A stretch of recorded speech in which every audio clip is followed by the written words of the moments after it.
Hello guys, Joanna here, and in today's video, I will be talking about top 5 of my most disliked hype perfumes from popular Middle Eastern perfume brands.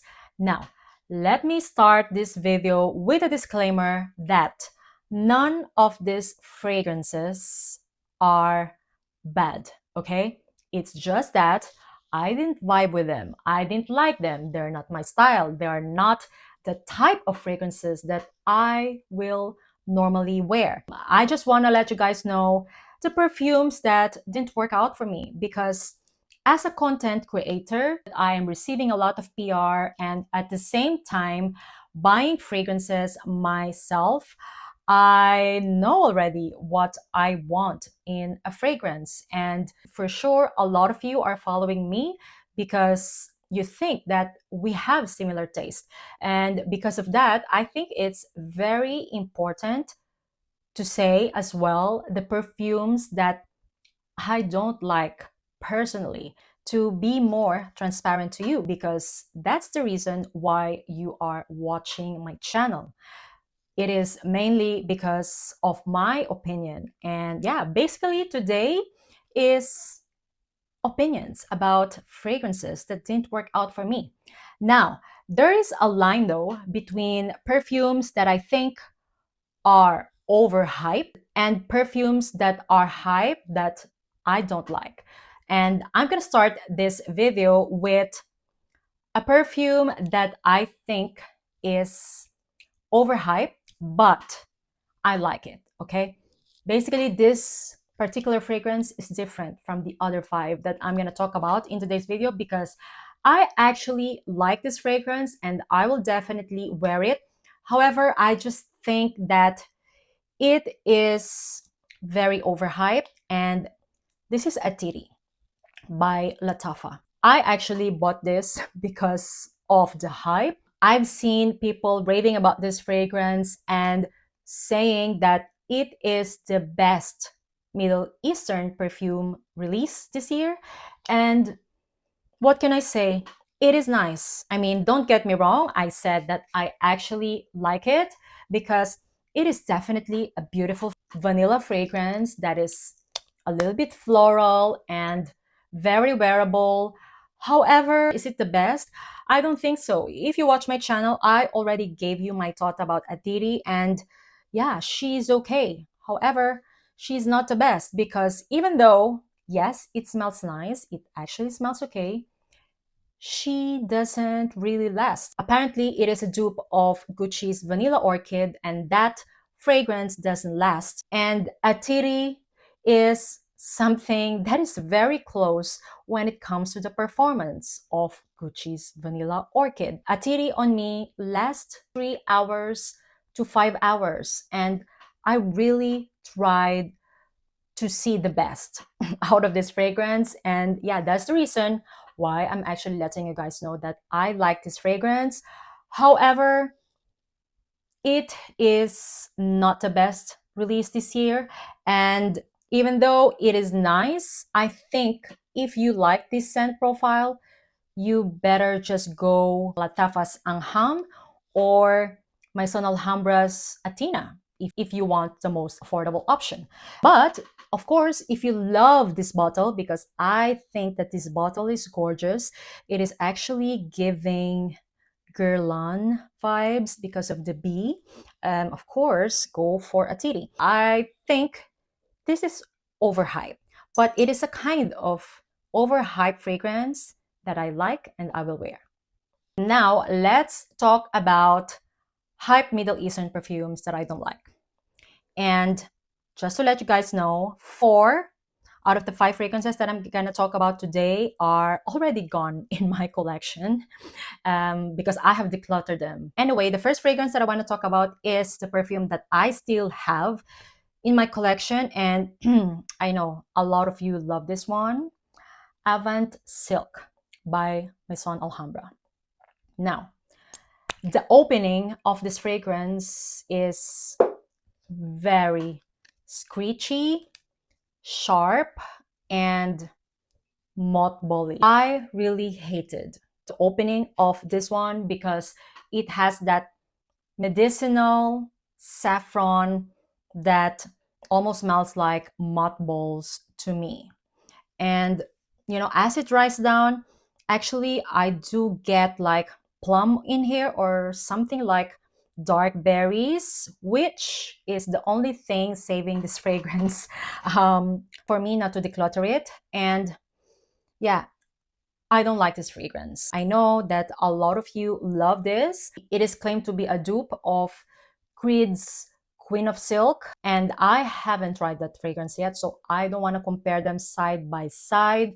But all I can say is Avant Silk to me smells like mothballs, heady florals, and I'm talking about tuberose and jasmine and medicinal patchouli that I dislike. As this fragrance dries down though, it becomes better.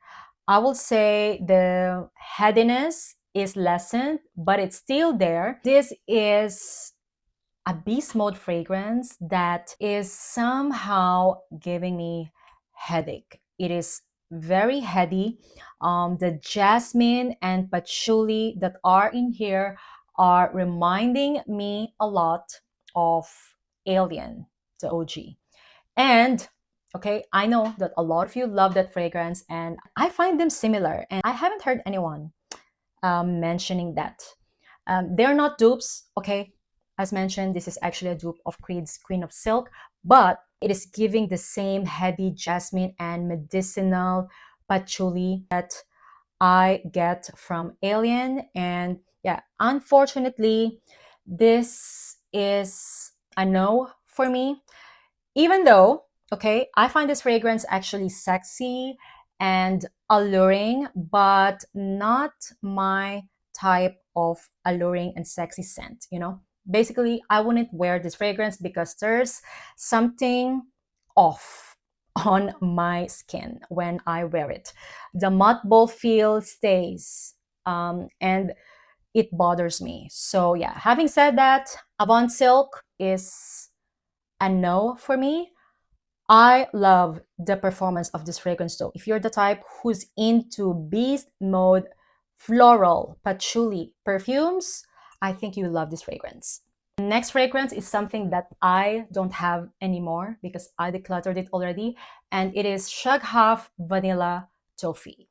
Yeah, I know.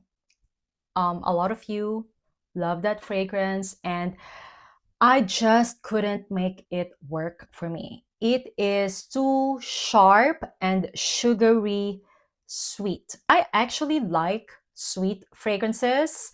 That is something that I just discovered as time goes by, but Shagha Vanilla Toffee is too sweet for my liking. I find that fragrance very sugary sweet that it is nauseating to me.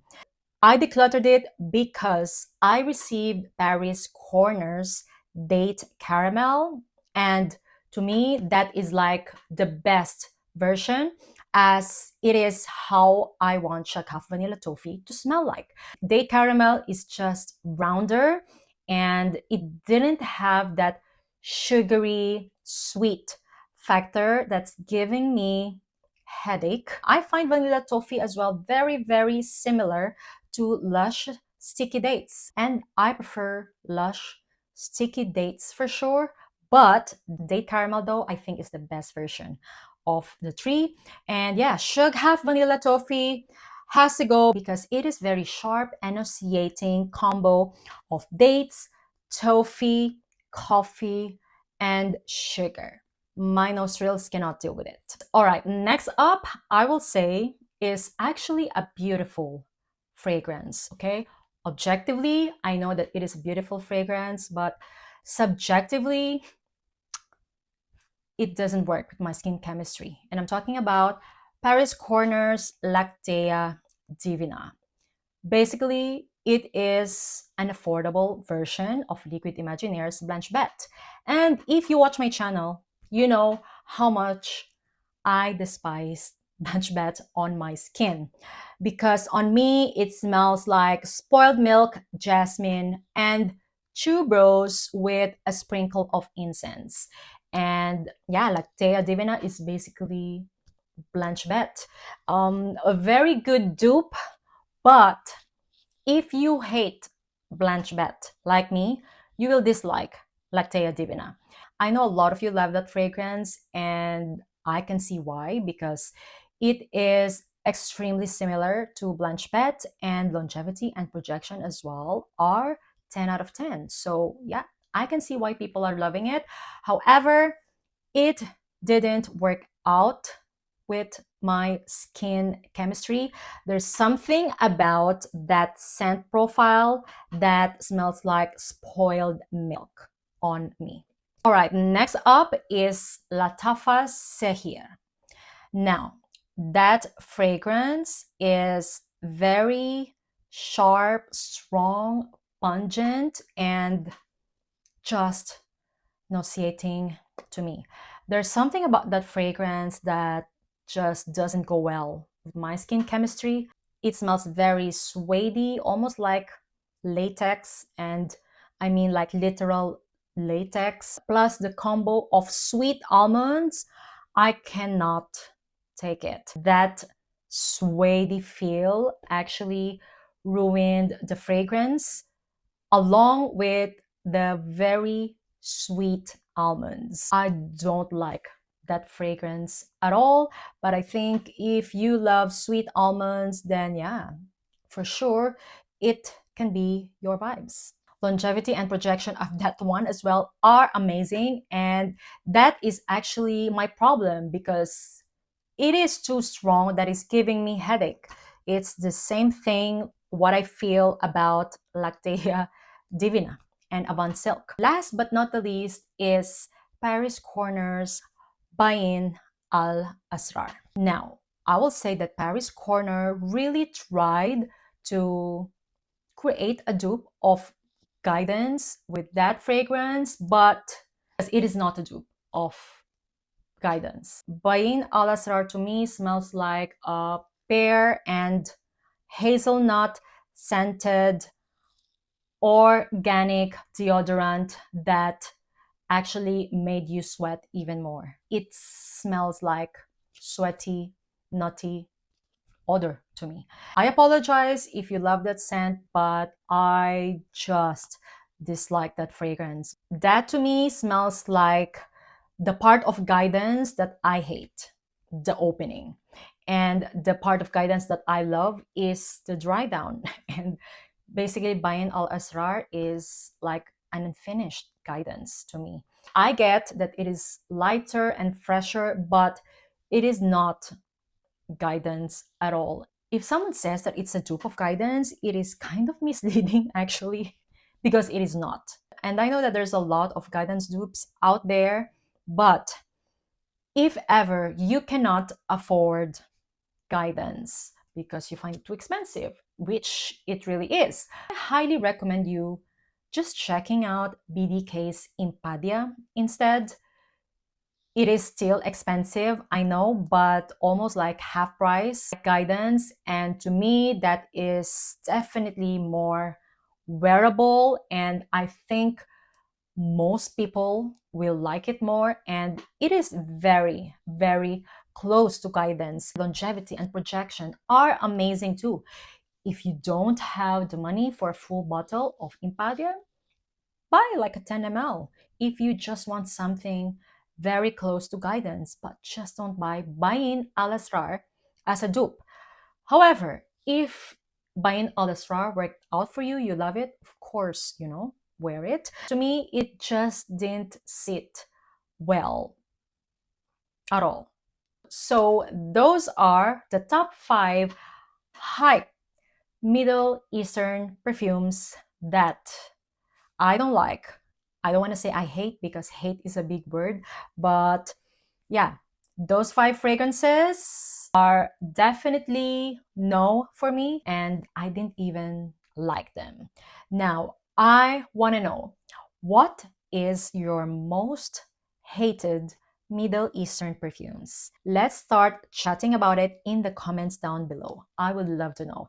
Once again, thank you all so much for watching and see you on my next one. Bye!